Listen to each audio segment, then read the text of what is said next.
Hey guys, welcome back to another episode. I'm May. I'm G. And today we're going to talk about my coming out journey. So happy Pride to you all who celebrate it, or if you don't, still happy Pride. It's Pride Month. Coming out story. Where do I even begin? G was the first one to know that I was gay at the prime age of 8. And I know that might be very, very young for some folks, but if you know, you know. So that's always why I think coming out is not a choice. It's just who you are. People know from very early on if they are or are not gay. How did I come out? Through text message to friends and family. That is very on point for me. If you know me close and you know my comedy, or I guess personality, it falls right in line with that. What did I tell them? I was just like, I know you probably already know this, but I'm gay. Hi, welcome to my TED Talk. Thank you so much. And then that's it. And what's funny is once I sent that text, we didn't really harp on being gay or like coming out. I just put it right into the discussion and then we went about our normal texting. So because I knew my family and friends were very loving and supportive, I didn't really think that anyone would have an issue with it. So that's why it was very short and simple and to the point. I also want to butt in and say May did not say gay when she texted people. She used the emoji, right? You used the emoji. You didn't say gay. Or like being, or the specific word you were. I used like the gay flag. Yeah.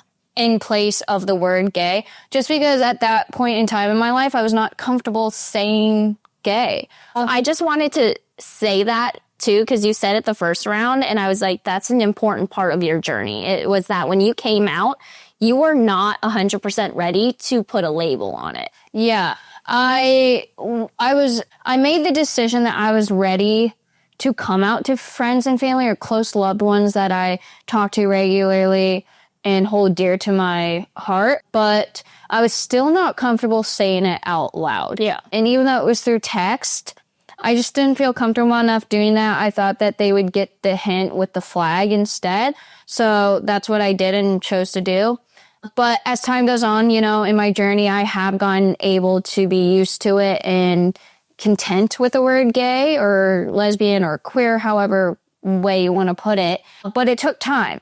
So when I came out, I was not ready to say that out loud to someone else. I was saying it a lot in my head and in general. But if you ask any other gay person or queer or someone that needs to come out, and I hate saying that needs to come out, is because it makes us feel like we're in a completely different category than other humans, which it shouldn't be. Like any straight person should have to come out as well. But yeah, that's another story. But I was not comfortable with the word and saying it out loud. So I did that as a text message. But my friends and family were very loving and kind. I knew there would be no issues, so I thought doing it through text wasn't inappropriate in a way. They would still get the point, and it was still coming out for me. That's just how I chose to do it. What else? That's kind of it. It's actually really funny because our best friend, or my best friend, and our roommate Anna actually like screenshot your message and then put it on a shirt so she could wear it to like the pride festivals or parades. And I think that just shows also another like your support group and how much we are all willing to like be there and love you for you. And also, we love to go to the Pride Parade. Like, I'm pretty sure I'm the one that was like, everybody put this on your calendar. And May was like, yeah, duh, like, we're all going. And everybody was like, I already put it on my calendar, or it's already scheduled and I will be there. So that's just a little bit also about like, I want to highlight May's support group.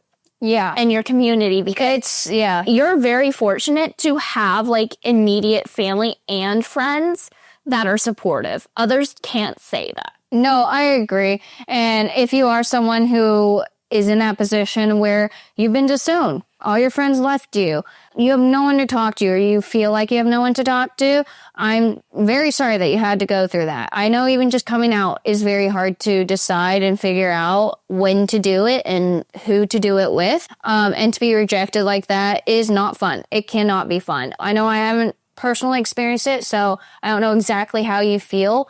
But I do know that if I came out to someone and that's the first interaction I had, it would make me want to hide again. Yeah. But I want you to know you have G and I here on any social media platform. We're more than happy to listen and also be an ally towards you. Yeah. And I'm sorry you had to go through that. It's not fun. You shouldn't have had to go through that. But sometimes it's just how life is. Sad to say. But yeah, that's my coming out story. It's very short and simple and straight to the point, kind of exactly how I did it. Yeah. Parents was a little bit different. I talked to them in person, but they've also known ever since G's known. Yeah. They've had hints the why, and they were very big hints. If you ask anyone in my family, my mom, my dad, my older sister, they'll tell you the same thing. Yeah, they were very prominent. There were small hints, and like, if you haven't watched our podcast with our older sister, she always knew, like our dad did too, and they never knew when I knew. I think you told me when we were 8, and I just knew the fact that you didn't like boys. And so I pushed that past, and then once we were in high school and stuff like that, I think Kara and Dad were like, okay, is she? Like, has she come out to you yet? Like, they were pushing it on me and be like, do you know anything? And I was like, when the time is right, the time is right. And she is going to do it on her own time. And you did. And I came out later than most people. Yeah. Or I guess, you know what? Every single coming out journey is very different. I knew I was gay from a very young age. It just took me a while to, one, process it. Yeah. To be able to be comfortable saying it to myself. And then also accepting myself. And then coming out to friends and family. Mm-hmm. And so, yeah, G knew when I was 8, but I verbally came out when I was like 19 or 20. Yeah. So there was a long gap there. And there is no right age. No, there's no right age, time, or when you should do it. I think people should come out when you're content with yourself and you're happy. And what else can I say about this topic? I know there's a lot of questions, and we're going to be making more podcast videos about the queer community because it is Pride Month this month. So stay tuned. We will be doing some more episodes all around the queer community. Also, if you have specific questions, just like, what is May's coming out story? That's why we sat down and did this one. So if you ask other specific questions for Pride Month, let us know in the comments down below, and we would be happy to sit down and do another video. Yeah.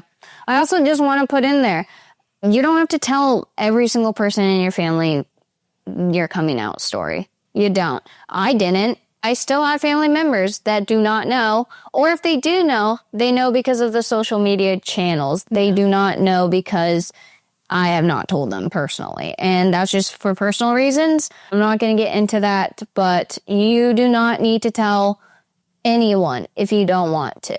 Mm-hmm. Just because their family doesn't give them the power or the right to know. Yeah. It should be fully up to you, the person coming out. Yeah. And do what's comfortable for you. Fuck those who don't think that. Yeah. And if it's not comfy for them, or if it's uncomfy, it's not their life, so they can move on. Yeah. But that was my coming out story. Short, quick, straight to the point. The exact same way I came out to my loved ones. Yeah. That's all we have for you guys. Make sure you like, comment, and subscribe. Make sure you keep on loving, keep on listening, and we'll see you in the next episode. Bye.